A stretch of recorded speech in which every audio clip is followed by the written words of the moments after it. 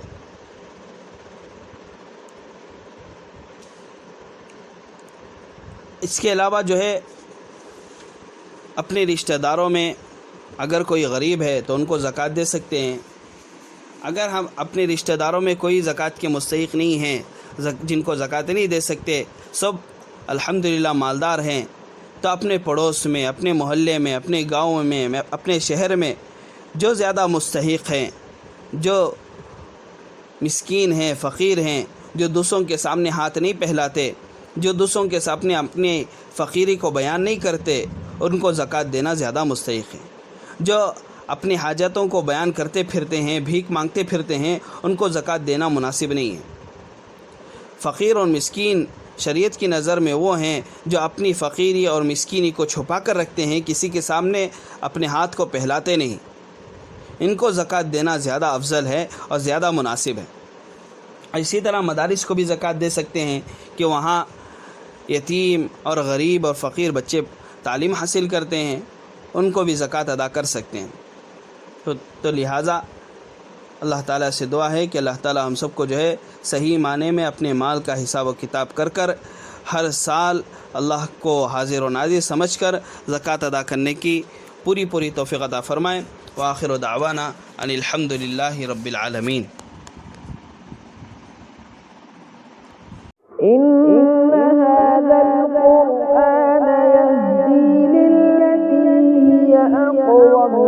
ويبشر المؤمنين الذين يعملون الصالحات أن لهم أجرا